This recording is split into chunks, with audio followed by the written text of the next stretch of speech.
বিষয় পার্শ্ব শিক্ষকদের বেতন বৃদ্ধি।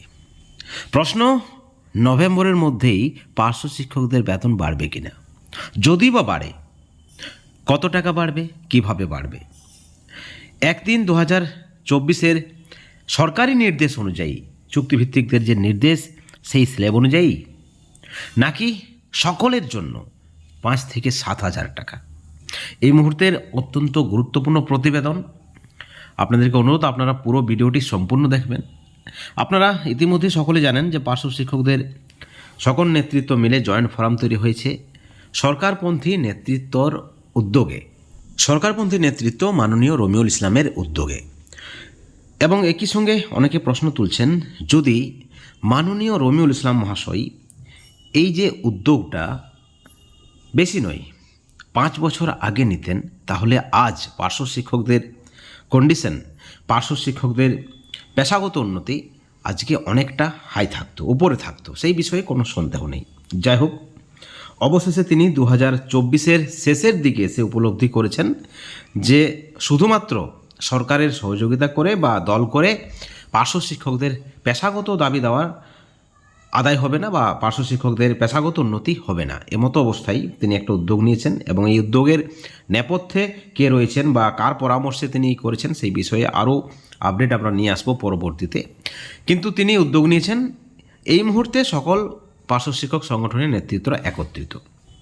ইতিমধ্যে তারা মুখ্যমন্ত্রীর দরবারে গেছেন, তাদের যে দাবিপত্র, একটাই দাবি, সেই দাবি তারা তুলে দিয়েছেন। এবং সেই সঙ্গে আরও একটা দিক রয়েছে, সেই দিকটা হচ্ছে যে সরকারপন্থী সংগঠনের নেতৃত্ব মাননীয় রমিউল ইসলাম সরাসরি উপনির্বাচনে কিন্তু প্রচার শুরু করে দিয়েছে এবং সেখানে পার্শ্ব শিক্ষক নেতৃত্বকে যথেষ্ট গুরুত্ব সহকারে কিন্তু তাকে দেখা হচ্ছে, তাকে যথেষ্ট গুরুত্ব দেওয়া হচ্ছে, তাকে সম্মান দেওয়া হচ্ছে। ছবিতে আপনারা দেখুন, আজকের একটি বিশেষ সভা বহরমপুর পূর্ব ব্লকের, এবং সেখানে মাননীয় রমিউল ইসলামের উপস্থিতিতে সিপিএম এবং কংগ্রেসের প্রায় 200 জন কর্মী সমর্থক সরাসরি তৃণমূলে যোগদান করেছেন। কংগ্রেসের পঞ্চায়েত সদস্যা পিঞ্জুরা বেগম তিনিও যোগদান করেছেন। অর্থাৎ কোথাও না কোথাও পার্শ্ব শিক্ষক নেতৃত্বের এই যে প্রচার এবং তার উপস্থিতিতে অন্যান্য দল থেকে মানুষজন তৃণমূলে যোগদান করছেন, বিষয়টা কিন্তু কম গুরুত্বপূর্ণ নয়।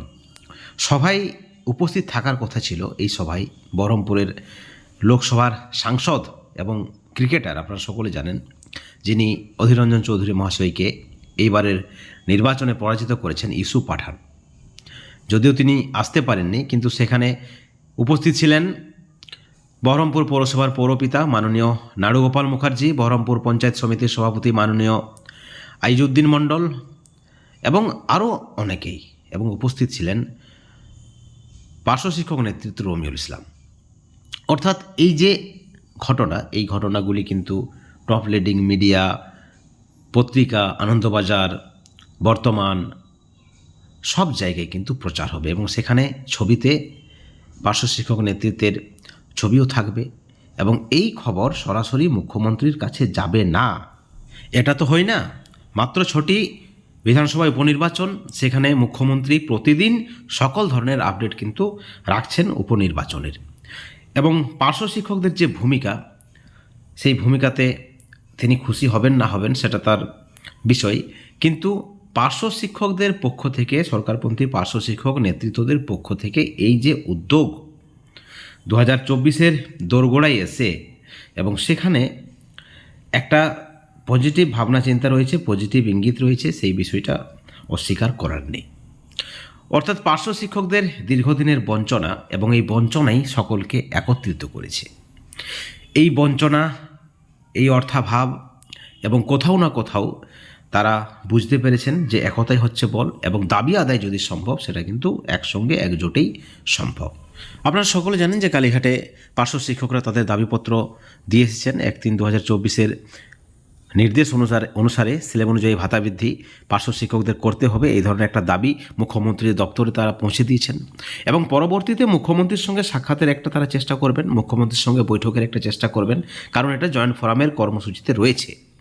এবং সেই দিক থেকে বা সেই পরিপ্রেক্ষিতে এই উপনির্বাচনের প্রচার যথেষ্ট সহায়ক হবে পার্শ্ব শিক্ষকদের সঙ্গে মুখ্যমন্ত্রীর বৈঠকে, অনেকে মনে করছেন এটা।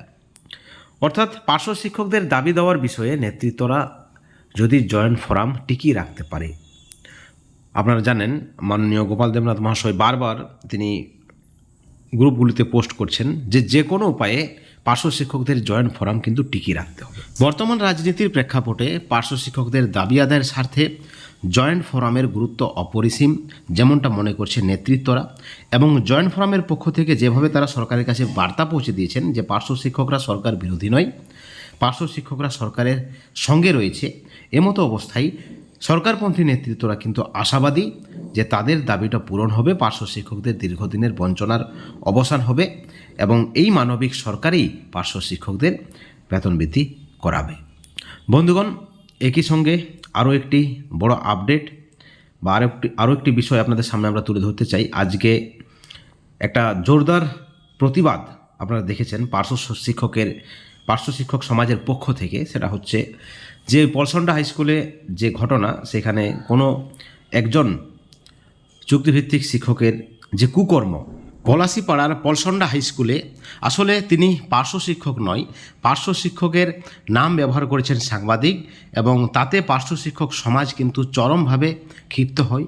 এবং পার্শ্ব শিক্ষক সমাজ সকলে মিলে একত্রিতভাবে সকল নেতৃত্ব কিন্তু এর বিরুদ্ধে মুখ খুলেন, এর প্রতিবাদ করেন। অর্থাৎ কোথাও না কোথাও এই যে একজোট এবং তাতে ভয় পেয়ে অবশেষে নিউজ 18 বাংলার যিনি সাংবাদিক তিনি কিন্তু ভুল স্বীকার করেছেন তার ফেসবুক পেজে। এবং তিনি কি বলেছেন আপনাদেরকে আমরা সরাসরি স্ক্রিনে দেখাচ্ছি। এবং এই ঘটনা কিন্তু নিতান্তই ছোট ঘটনা নয়, বারবার টপ লিডিং মিডিয়া হাউসের পক্ষ থেকে পার্শ্ব শিক্ষকদের বদনাম করা হয়েছে। অর্থাৎ পার্শ্ব শিক্ষকদের বদনাম করার একটা চক্রান্ত কিন্তু করা হচ্ছে, যেমনটা মনে করছে নেতৃত্বরা। সেখানে কিন্তু আইন অনুযায়ী তারা ব্যবস্থা নেবেন এমনটাও হুঁশিয়ারি দিয়েছেন সেই সাংবাদিককে। অবশেষে সেই সাংবাদিক কিন্তু ভুল স্বীকার করেছেন। তিনি পরিষ্কার জানিয়েছেন যে বিশেষ দ্রষ্টব্য খবরে ভুলবশত পার্শ্ব শিক্ষক বলা হয়েছে, অভিযুক্ত চুক্তিভিত্তিক শিক্ষক অনিচ্ছাকৃত ভুল মার্জনা করবেন। অর্থাৎ এই যে একতা কিন্তু একটা বড় বল। আজকে সকলে মিলে একত্রিতভাবে যে প্রতিবাদ করেছেন, ভুল খবরের বিরুদ্ধে সোচ্চার হয়েছেন, তারা হুঁশিয়ারি দিয়েছেন, হাইকোর্টে মামলা করবেন বলে অনেকে হুঁশিয়ারি দিয়েছেন, এবং তার ফলস্বরূপ এটা। অর্থাৎ বিষয়টা কিন্তু ছোট নয়, বিষয়টা ভাবার। অর্থাৎ সকলে মিলে একত্রিতভাবে সেই লড়াই হোক সরকারের চোখে চোখ রেখে, সেই লড়াই হোক সরকারের পাশে থেকে, যেভাবেই হোক একত্রিতভাবেই দাবি আদায় সম্ভব। এই ভিডিওর পরিপ্রেক্ষিতে আপনাদের মতামত কি? অবশ্যই আপনাদের সুচিন্তিত মতামত আপনারা চ্যানেলের কমেন্ট সেকশনে কমেন্ট করে জানাবেন। সকলেই ভালো থাকবেন, সুস্থ থাকবেন। Thank you so much.